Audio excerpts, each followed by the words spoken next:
আসসালামু আলাইকুম। Classical homeo সেন্টারের পক্ষ থেকে সবাইকে স্বাগত জানাচ্ছি। আমি ডাক্তার তাসলিমা কেয়া। আজ আমরা আলোচনা করব বহুল ব্যবহৃত হোমিওপ্যাথিক মেডিসিন অ্যালুমিনা নিয়ে। এখন আমরা জানব অ্যালুমিনা যে সকল রোগে ব্যবহার করা হয়। তা হলো ataxia, Alzheimer's disease, constipation, dementia, depression, eczema, faecal infection, multiple sclerosis, myopathy, paralysis, Parkinson's disease, urinary retention, vertigo. তাহলে প্রথমত অ্যাটাক্সিয়া, এটা মূলত নিউরোলজিক্যাল ডিসঅর্ডার।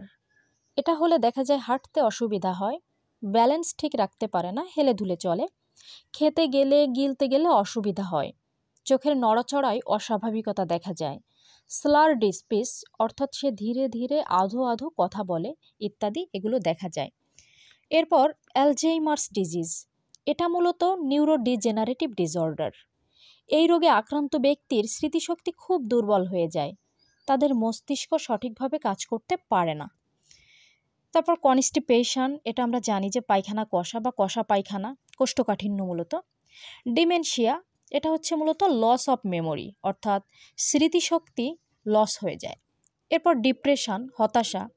একজিমা, এটা আমরা সবাই জানি। এরপর ফিকাল ইনফেকশন, এটা মূলত বাউল ডিসফাংশন, রেকটামে অনেক মল জমে ক্রনিক কনস্টিপেশন তৈরি করে। তারপর মায়োপ্যাথি, মায়োপ্যাথিটা হচ্ছে মাসেলস ডিজিজ, অর্থাৎ মাংসপেশির যে রোগ, এটা মাসেল ডিজিজ। এরপর প্যারালাইসিস, এটা আমরা জানি পক্ষাঘাত, এক বা অধিক অর্গানগুলো পড়ে যাওয়া। তারপর পার্কিনসন্স ডিজিজ, পার্কিনসন্স ডিজিজটা এটা মূলত মস্তিষ্কের ক্ষয়জনিত রোগ, অর্থাৎ অনেকে আমরা বলে থাকি নর্তন রোগ। ইউরিনারি রিটেনশন, এটা হচ্ছে বাধাপ্রাপ্ত প্রস্রাব, ভার্টিগো, মাথা ঘোরা। মাল্টিপল স্ক্লেরোসিস, এই যে মাল্টিপল স্ক্লেরোসিস, এটা হচ্ছে অটো ইমিউন ডিসঅর্ডার। এখানে দেখা যায় যে দৃষ্টিশক্তির সমস্যা হতে দেখা যায়, হাত পা অবশ হয়ে যায়, ঝিনঝিন করে, শরীরের ভারসাম্য ঠিক থাকে না, ক্লান্তি, মুড চেঞ্জ হয়। এখানে যে সকল রোগ নিয়ে আলোচনা করলাম, এ সকল রোগের ক্ষেত্রে যদি অ্যালুমিনার চিত্র বা লক্ষণাবলী ফুটে ওঠে, তাহলে আমরা অবশ্যই অ্যালুমিনা প্রেসক্রাইব করব। এখন আমরা জানব অ্যালুমিনার উপযোগিতা সম্পর্কে, অর্থাৎ ধাতুগত বৈশিষ্ট্য। যে সকল রোগী দীর্ঘদিন যাবৎ পুরাতন রোগে কষ্ট পাচ্ছে, রোগা পাতলা ক্ষীণ শরীর, এবং এদের শরীর অর্থাৎ সর্বাঙ্গ খুব ঠান্ডা থাকবে, শুষ্ক এবং কোঁচকানো ত্বক, কালো বা শ্যামবর্ণের ও নম্র স্বভাবের অধিকারী, এমন রোগীদের ক্ষেত্রে অ্যালুমিনা উপযোগী। এদের ঠান্ডা লাগার ধাত অর্থাৎ সর্দি কাশি এগুলো যেন লেগেই থাকে, ক্যাসেস কোল্ড ভেরি ইজিলি, পানির পিপাসা নেই বললেই চলে, এবং ঘাম অনুপস্থিত, এদের শরীর ঘামে না। এরপর জানব মন ও স্বভাব সম্পর্কে। তাহলে অ্যালুমিনার মন ও স্বভাব সম্পর্কে আমরা এখন জানব। এদের দেখা যায় মেন্টাল ডালনেস, মানসিক নিস্তেজতা, কোনো কিছু অ্যালুমিনা মনে রাখতে পারে না। এদের মেমোরি উইকনেস, চিন্তা করতে পারে না, কোনো ব্যাপারে কনসেন্ট্রেট অর্থাৎ মনোসংযোগ করতে পারে না। প্রশ্ন করলে এরা ধীরে ধীরে উত্তর দেয় এবং অস্পষ্ট উত্তর দেয়। ধারালো অস্ত্র, রক্ত বা ছুরি এগুলো দেখলে যেমন ভয় পায়, তেমনি আত্মহত্যা করতেও এদের ইচ্ছে করে। এদের সময় যেন কাটতেই চায় না, খুব ধীরে ধীরে সময় কাটে, টাইম পাসেস টু স্লোলি।